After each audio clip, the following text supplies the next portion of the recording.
I want to welcome Nick Friedman to the MJ Morning Show. Turns out, I don't want to give out any specifics here, but it turns out that Nick doesn't live far from where I live. And Nick, apparently, according to the PR agency here, you have seen me walk my dogs in the neighborhood. I had no idea that you were spying on me. How'd you know that it was me walking my dogs, Nick? MJ, everybody knows it's you, man. You're an iconic figure in Tampa and in the hood. So all right, let's not get his head I always see you. I always see you walking the two little ones. Yeah, my Jack Russell Terriers, and in fact, I mean, I know where you live because somebody pointed it out, and I think a friend of mine knows you, so I knew where you lived. But I think I even waved to you like 2 or 3 nights ago. You were out in the yard, and I waved to you. But I had no idea that you knew that I was the world-famous MJ from the MJ Morning Show on Q105. Whoa, world. That's right. There goes the neighborhood. All right, so, Nick, this is interesting. You are in a brand-new movie which drops is it today it drops, video on demand? Hey. Yes, sir. Right. Yep. This is available today on VOD, video on demand, and it's called Bezos, The Beginning. And this is something that, man, we see the trucks they're delivering.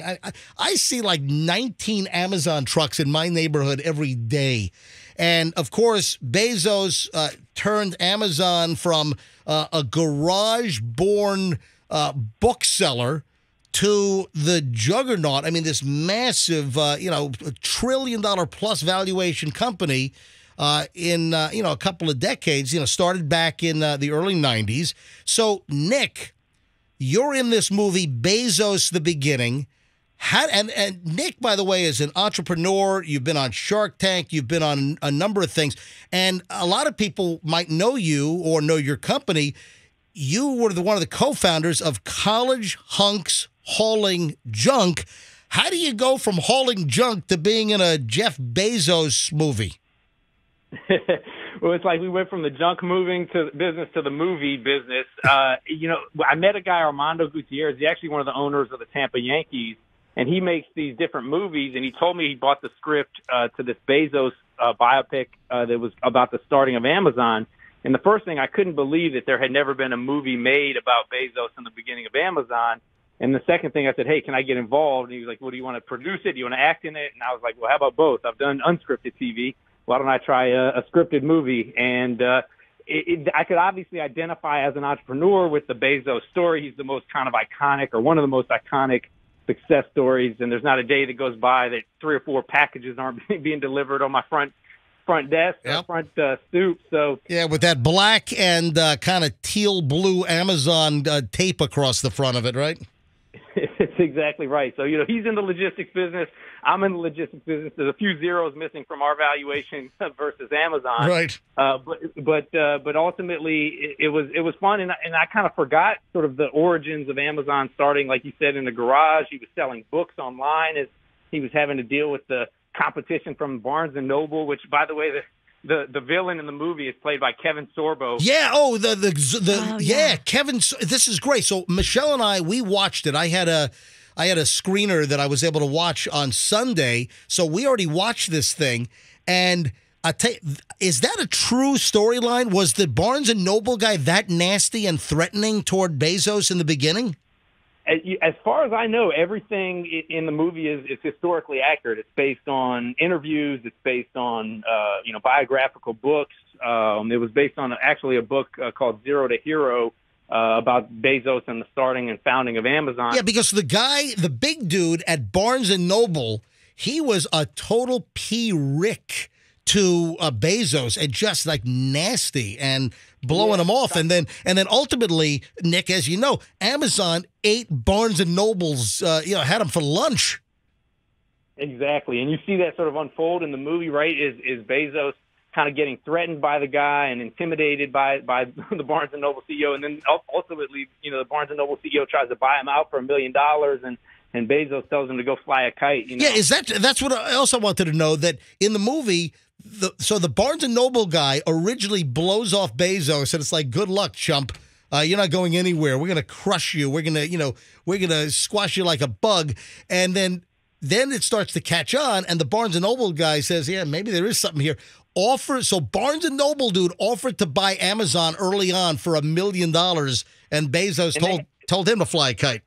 And Bezos hadn't sold a single book yet. You know, they were barely making ends meet in the garage. The website wasn't even live yet, and he was already putting fear. And now, All right. Also, is it true the different names that they were considering before Amazon? Is that true? 100% true. So Bezos first wanted to call the website cadabra.com. All right. So listen to this. So Bezos wanted to call it Cadabra, but Nick, everyone thought that Cadabra was cadaver. They thought it was a dead body, including my role in the movie. I play the role of Shell, who's the first guy Bezos ever hired. Right. You were like the computer in the movie. You're the computer genius that was employed to build the code for the website. Exactly. That's exactly right. And then the next website name was relentless.com, because Bezos thought that was going to be, how he had to be to become successful. So that was sort of his mindset, but then realized that wasn't really, their target market to call themselves relentless.com. So, yeah, they went through 2 iterations before they landed on Amazon. And, he was just looking through a dictionary and trying to find words that started with A, because back then the search engine listings on Google were alphabetical. So, that's how they ultimately landed on Amazon. He wanted a name that started with A for the search optimization. So that's what put him in the A category finally. But, man, that's hysterical that he thought that it was going to be magic. So that was the whole premise, that you can go on a website, any book you want, you go on, you order it, and it gets shipped to your front door. And he thought that was like magic, like abracadabra. And then he was originally naming Amazon cadabra.com, but person after person thought that he said cadaver.com. No, it's cadabra.com. And why dead body cadaver? So I think he learned pretty quickly that was going to be a big misinterpretation. And then relentless, we're relentless. And then ultimately, look, Amazon.com, has changed everything about how we do business.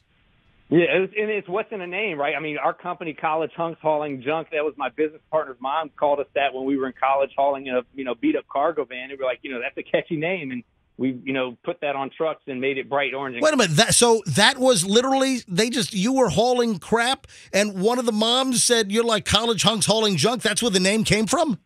100%. It was her cargo van, and she goes, you guys could be like College Hunks who haul junk. And we were like, that's the name. Let's put it on a flyer. So I always tell the story. I mean, I can identify with working in a garage and getting started, like, the humble beginnings of the early startups. We had the 800 number on the back of our truck routed to our cell phone. People would call to complain about driving, and I had to be in the driver's seat answering the phone, pretending like, we were going to fire those guys. Wait a minute. So you had the phone number on the van. You guys were bad, reckless drivers, and people were calling to complain? Well, we were multitasking. Back when you're a startup, you're doing everything yourself. So we were doing the books while answering the phone, while hauling the junk, while driving the truck. But I mean, that's clearly your drivers are good these days. But back then, that's hysterical. All right, so we have a call center now. Nick Friedman, who plays the computer nerd that builds the code for Bezos, first guy hired in the garage. By the way, did your character end up with the real character, the real guy, the Shell? Did he end up a multi-millionaire? So he ended up worth a couple billion with a B. Wow. Which nobody's feeling sorry for him. But in the movie, you see the friction and sort of the resentment, because he knew this thing could be big, but he wasn't getting the same amount of shares that Bezos' wife or parents were getting as sort of co-founders. And obviously, those guys today, including Bezos' parents, are worth, tens of billions of dollars for their early investment and early shares in the company. Oh, and by the way, Bezos' stepfather, right? Yep. He adopted him, I think, when Bezos was 4. Yep. Right. And then Bezos' stepfather is of Cuban origin, and it's played by Emilio Esteban, Gloria Esteban, right?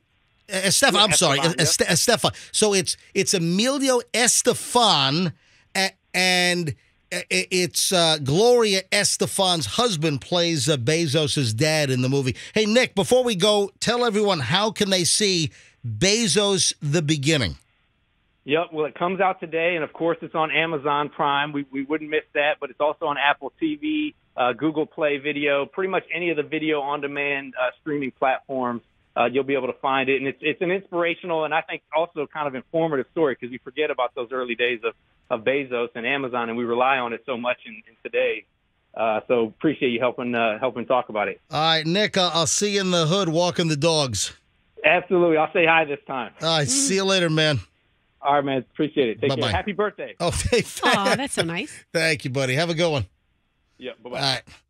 So, isn't that hysterical? It really is. Cadabra. So Amazon was originally called Cadabra, as in abracadabra. Should have been like voila. How you spell that? Voila. Voila. With a little Yeah. accent mark. Yeah, Well, voila. that's mine. Yeah. People say voila, but it's voila. Voila. Yeah. Voila.